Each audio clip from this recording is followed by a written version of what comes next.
Bismillah, Assalamualaikum warahmatullahi wabarakatuh anak-anak. Bagaimana kabar kalian? Semoga dalam keadaan sehat ya. Nah, hari ini kita akan belajar tematik tentang IPS. Judulnya, Kondisi Geografis dan Sosial Budaya di Asia Tenggara. Kalian tahu nggak sih kondisi geografis itu apa? Kondisi geografis adalah letak suatu wilayah dan kenampakan alamnya. Sedangkan kondisi sosial budaya adalah keadaan masyarakat di wilayah tersebut. Selanjutnya, kalian tahu nggak sih di mana itu Asia Tenggara? Asia Tenggara adalah bagian dari benua Asia yang terdiri dari 10 negara, yaitu Indonesia, Singapura, Malaysia, Brunei Darussalam, Philippines, Vietnam, Laos, Myanmar, Thailand, dan Kamboja. Nah, yuk kita pelajari kondisi geografis dan sosial budaya mereka supaya kita bisa jauh lebih mengenal negara-negara di Asia Tenggara ini. Let's go! Nah, yang pertama, negara Indonesia kita yang tercinta. Indonesia disebut juga sebagai negara kepulauan loh, karena Indonesia terdiri dari pulau-pulau yang diapit oleh lautan. Letak geografis Indonesia diapit oleh 2 samudra dan 2 benua, yaitu Samudra Hindia dan Samudra Pasifik. 2 benua yaitu benua Asia dan benua Australia. Hal ini membuat negara kita kaya akan hasil alam. Ada dari pertanian, padi, kelapa sawit, teh, tebu, kakao.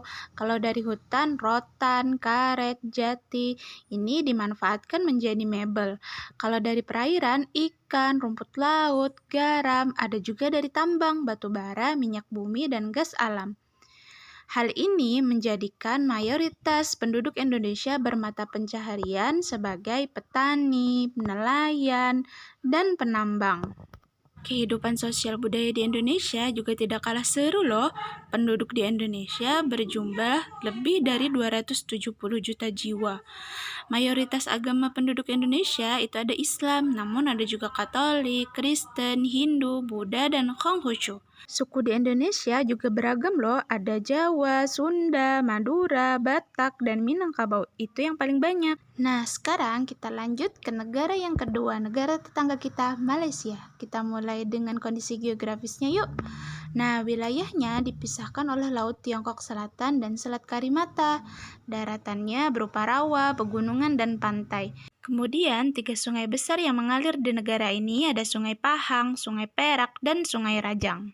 Akibat kondisi geografis Malaysia, hasil alam Malaysia juga sangat melimpah. Salah satunya adalah perkebunan karet, kemudian ada tambang timah.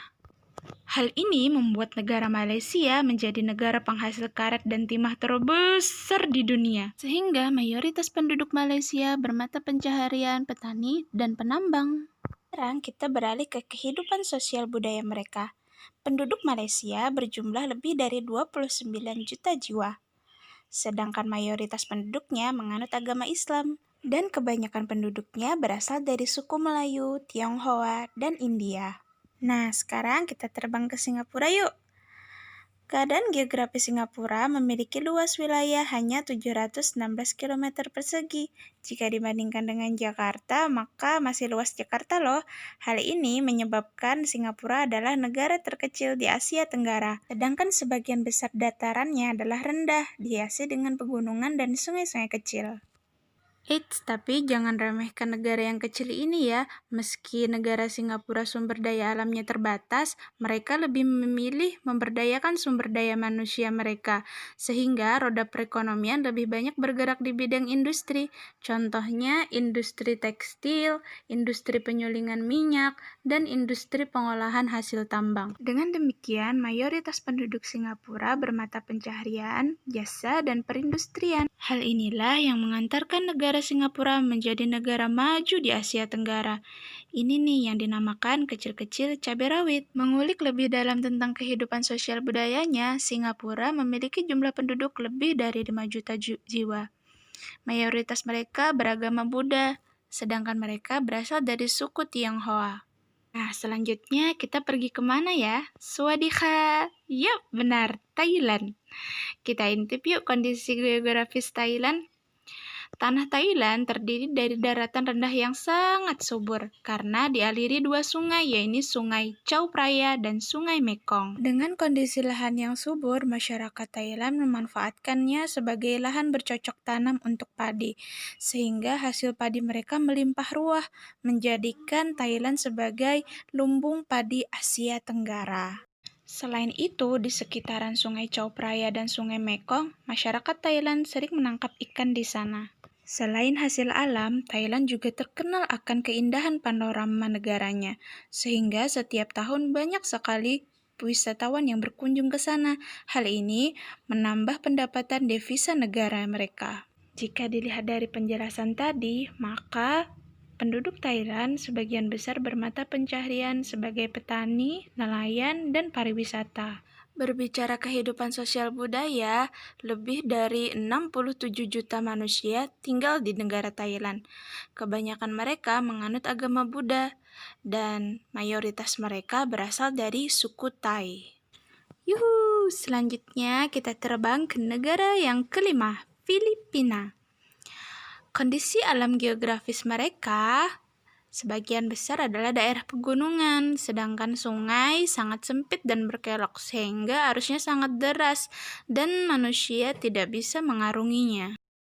Kondisi inilah yang membuat masyarakat Filipina lebih memanfaatkan daratan mereka sebagai lahan bercocok tanam jagung, padi, ketela pohon, ataupun daerah perkebunan seperti karet dan kayu yang menjadi hasil ekspor terbesar mereka.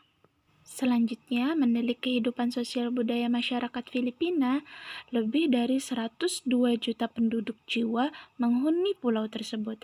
Mayoritas mereka beragama Katolik dan mereka berasal dari suku Tagalog. Alhamdulillah, hari ini kita sudah menyelesaikan pembelajaran kita mengenal 5 negara di Asia Tenggara. Eits, 5-nya kemana?